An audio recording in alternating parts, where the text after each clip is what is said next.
Welcome to the D&D Morning Show in the park. Cue the music. Dun-dun-dun, Dun-dun-dun. dun-dun-dun. I guess I've just accepted that that's our music. War down. Morning, guys. Hopefully you guys had a fantastic night's sleep and ready to take on the day. Oh boy. And the week. He's getting all deep on us. How about we start with the fun fact? All right. You're talking about the fun fact today. Oh boy. He just stops. All right. Usually it's Dorothy. Dorothy's usually like, mwah, mwah, mwah. Oh, please. You love the sound of my voice. It's very angelic. Oh my God. Soft. Serenades me as I try to get through life. Rude. He'll pay for that later. All right. So fun fact is Dorothy crossing streets. Oh my gosh. Sorry, Drew. Our little kitty's back. Oh, well, just let him hang out. Okay. Dorothy crossing the street. Dorothy got a little distracted, kitty cat. The true form kitty. Butterfly. Whiskers. Came here yesterday and worked out with us. He did. He did. You guys Hey, see him? Whiskers. All right. Okay, fun fact. Let's not get distracted here. Focus your powers. Fun fact is Dorothy crossing the street. If the walk sign, Dorothy, stay with us here. I had to pay attention to Whiskers. The true form kitty. All right. Okay. So Dorothy crossing the street is much like her paying attention to anything right now, because there's a cat in the way. But anyways, so if the walk sign doesn't say walk, she does not want to walk, and It's not safe. And it takes me like to drag her across the street. So it could be like in the middle of the night, or like let's say 10, 11 in the evening. When are we up that late? There's no cars on the road, and the sign says like stop, and Dorothy's like, we shouldn't go. It's true. This is breaking the rules. And I'm like, there's no cars, we can go. But the police station is like the main intersection that we cross here, and the police station is like right there. And I'm like, they'll see us! We're breaking the law! No, and then so if we get like a walk sign, we can walk at the walk sign. But I think we all know the walk sign is like 2.5 seconds, and then it starts giving you that flashing hand sign. So that flashing hand sign to Dorothy means you can't walk. We don't walk. It doesn't say walk. It says stop. Right? That's right. And then it goes to the actual hand that says stop, which means you don't begin walking. But to Dorothy, that means no. We have to run across the street. I get very serious about my walk sign. Drew gets a little annoyed sometimes because I stand there and I'm like, nope, not walking. It doesn't say to walk. Not walking. Well, it sometimes drives me a bit crazy because we're on this side of the street and there's like this main it's called the PCH, Pacific Coast Highway. Thank you. And it's like a main strip. It should be like a highway, but it's on side streets kind of. And it takes a while because the main traffic goes that way. So if you don't catch it at the right time, Dorothy won't walk. So we gotta stand there for like 10 minutes. And I said, Drew, what else is there to do? I'm Got like, all the time in the world. This is crazy that this random stray cat is just hanging out with us right now. I don't know if he's a stray. He's pretty awfully clean. He's pretty friendly. Anyways, that's our fun fact. It's like I suppose it should be us not being able to pay attention. But if the thing that says doesn't say walk, so if we miss it, so sometimes I think it's an accident. Like it's a flaw in the system, or it doesn't always go to the walk sign. It just flips to like the flashing hand. And I'm like, Dorothy, we can go because this is green. All the cars are driving this way, but our walk sign doesn't pop up. So Dorothy's like, nope, we can't go. Doesn't say walk. And I'm like, nah. Anyways, that's what we got. That's the fun fact. Walk on the walk sign, guys. Dorothy still doesn't love when I bring up the topic of we should just walk. All right, let's get into our main topic today. what is it? We're talking about letting go of guilt. Huh? There I you thought go. he would have something to say about that, but he just stared at me. But it's so important. We talk about the body, we talk about eating, we talk about exercising, working out, we talk about healthy food, but rarely do we consider the mind, right? So important. It's Emotions. like emotions. It's like the other piece of the puzzle, right? Body, mind, right? Body, mind. go together. Exploring mind and body. There you go. And the reason, well, I'll let you talk now. You haven't talked yet. Well, it's, I think many times that we don't realize that guilt does more damage than the meal. For example, let's say you go out and you have like a super unhealthy type of pizza, because we're under the impression that you can make clean, healthy, or make better choices with pizza, for example. But let's just say everything falls apart, and you go and you have 8 pieces of pizza, and you have a whole bag of chips and some pop, and you just feel horrible. Like, if you could let go after that moment, you would be so much better off, instead of hanging on to that guilt for forever, for days and weeks and months later, because that guilt does more damage than the action of having that pizza, chips, and pop. You got to move on. I talk about this lots with my clients in coaching sessions, is you just have to put that moment in the past and move on from there, because it's not going to change anything. Continually dwelling on what happened isn't going to change what happened. The only thing you can do is move forward, right? In that moment is, instead of, like I was saying, instead of dwelling on what happened, do something more productive, more positive, by planning for how you're going to prepare your next meal, or how you're going to live this week or this day, instead of going in the past. You can't change what happened. You can only move forward and plan for what's to come. Yeah, we did a past show on where's your focus. Yeah. Like, what is your focus on?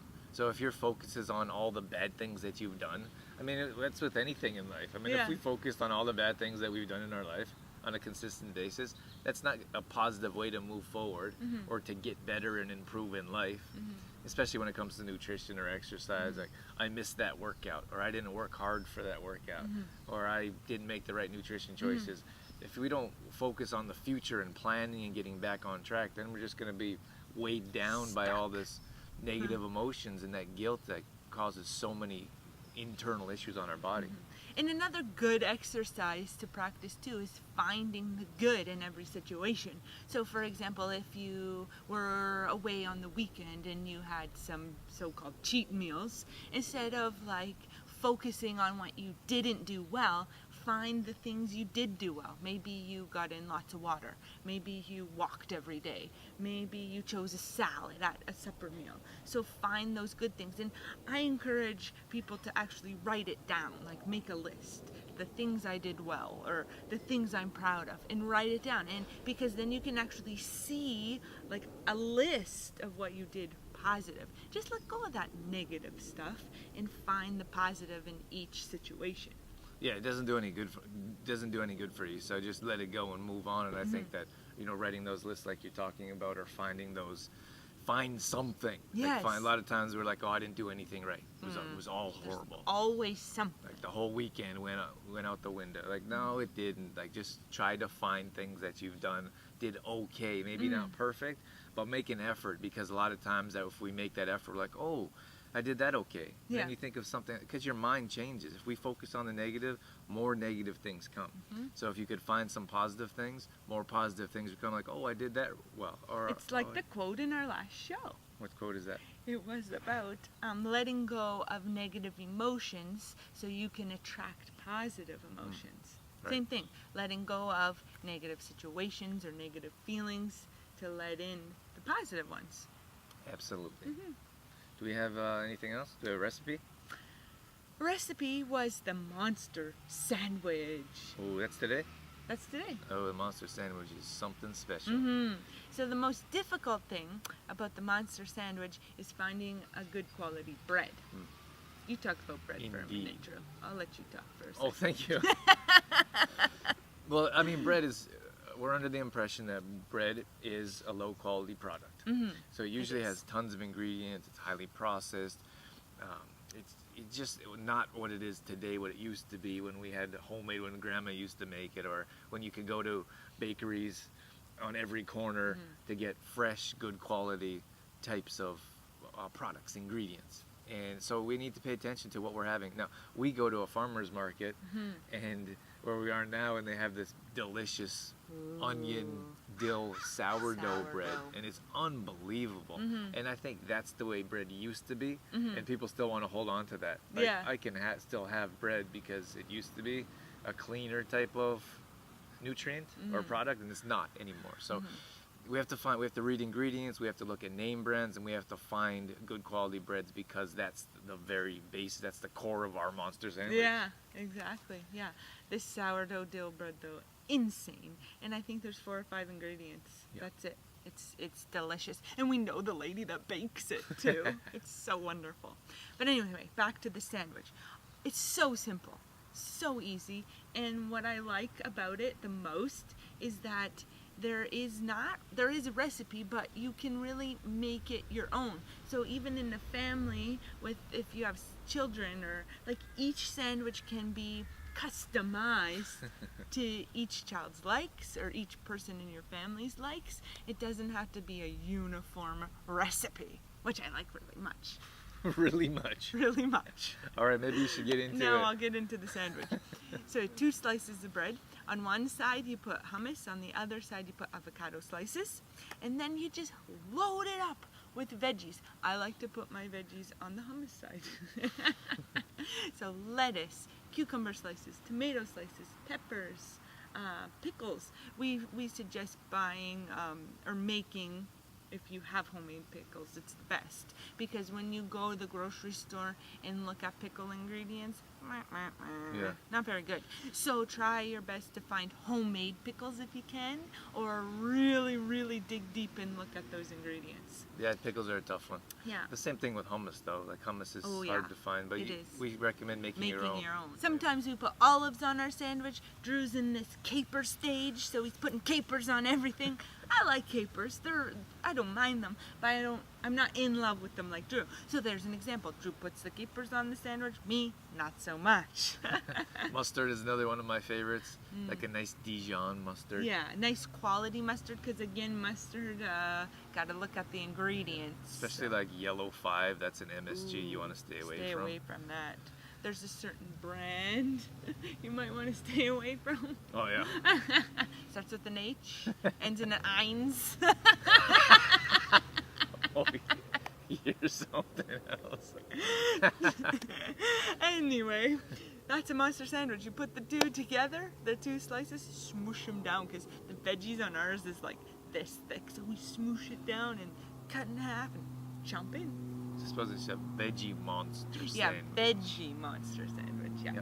So it's delicious. My mouth is watering. Me too. Talking about it. Me too. We have a quote? We do. What you got? The greatest wealth is health. Ooh. Look at that. Quote was right up here. Just came out. The greatest wealth is health. You know, the thing is, many of us, I don't think we realize how important our health is. We're focused on finances or, credit cards and how much money we're making, and then we don't consider like all the money we're spending. But I don't think any of that matters when it comes to our health. And unfortunately, we're focused on how much healthy food costs, but we don't realize like how much that healthy food is improving our health, and how much more important that is than financial wealth, but our overall wealth to live a healthy, happy lifestyle. And I always think about it as, when the topic comes up, well, eating healthy costs so much. I think I can pay now or I can pay later, right? Like, there's always a trade-off, right? So that's how my brain works. So pay now and find some good, healthy food.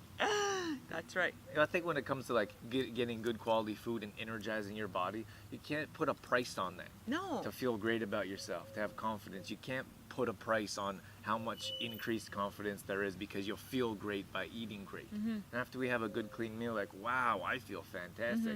We often say, like, I feel like a plant. Yes. We know it's a great meal if you feel like energized afterwards. Many times we have like a big meal and it's like low quality food, and after we're like lay on the couch and be like, oh, I just watched TV. Yeah. After you eat, you should be energized. So think about that. Put that in the back of the brain. In the brain. Lock it in there. Okay, we gotta shut this down. I'm getting a little crazy now. The longer we go, the crazier Dorothy gets. It's all day long. This Non-stop. doesn't stop. Non-stop. All right, guys. Thanks for being here on the morning show. Always appreciate you coming in to see what we have. Yeah, thanks for checking it out, and we'll catch you on the next show. See you guys. See ya.